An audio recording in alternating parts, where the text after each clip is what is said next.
2024 সাল শেষ, 25-এ পাড়া দিলাম আমরা সবাই। জীবনের চলতি পথে অনেক ভুল-ভ্রান্তির পরে পরে আমাদের এই 24 সাল শেষ হলো। সময়ের সাথে সাথে আরও অনেক কিছুই শেষ হয়ে যাবে। আর সময়ের সাথে সাথে নতুন কিছু অ্যাড হবে আমাদের জীবনে। কিছু দুঃখ চলে যাবে, নতুন কিছু দুঃখর শুরু হবে। কিছু আনন্দ চলে যাবে, নতুন কিছু আনন্দর যোগ হবে। সে কামনাতেই আমরা এগিয়ে যাব। আমরা যাচ্ছি, এভাবেই চলে আসছে আমাদের জীবন, এভাবেই চলে যাবে। আজকে আপনি, আমি, আমরা আনন্দ করতেছি। এই আনন্দটা যদি আমি অসহায় মানুষগুলোর সাথে যদি একটু ভাগ করে নিতে পারি, এতে আমি নিজেকে ধন্য মনে করব এবং আপনাদেরকে অনুরোধ করব, যার যতটুকু সামর্থ্য আছে ততটুকু নিয়েই মানুষের পাশে থাকেন এই নতুন বছরের নতুন দিনটায়। পরিবারের সাথে পোলাও, বিরিয়ানি, কালিয়া কোপ্তা অনেক খেতে পারবো। কিছু কিছু মানুষ হয়তো বা এই বছরের প্রথম দিনে তাদের কপালে পান্তা ভাতটাও জুটবে না।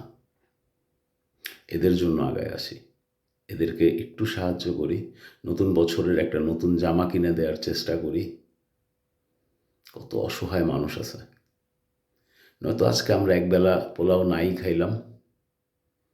1 কেজি পোলাওর চাল নাকি এখন 120 টাকা, 130 টাকা। 120 টাকা, 130 টাকা হলে ফুটের থেকে একটা জামা কিনে একটা ছোট্ট শিশুকে দেয়া যায়, সে অনেক দিন পরতে পারবে। আমরা নয়তো একবেলা কমই খাইলাম, একটু মজার খাবার নয়তো কমই খাইলাম। পোলার সাথে মাংস, কালিয়া কোপ্তা খাওয়ার ক্ষমতা আল্লাহ তাআলা আপনাকে দিছে, আমাকে দিছে। অনেকের ভাগ্যে তো ভাতটাও নাই। দেন না ভাই, প্লিজ। খারাপ লাগে এদের জন্য। কিছু কি করা যায় না? কিছুই কি না? এই বছরের প্রথম দিনটা আমরা একটু অন্যভাবে কাটাই না? এদের সাথে কাটাই, এদেরকে কিছু করি এদের জন্য। আমি আমার সামর্থ্য মতো চেষ্টা করছি।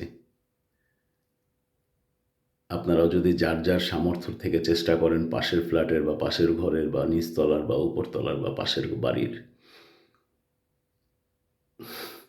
একজন একজনকেই করেন না, প্লিজ। ভালো থাকেন। আল্লাহ হাফেজ।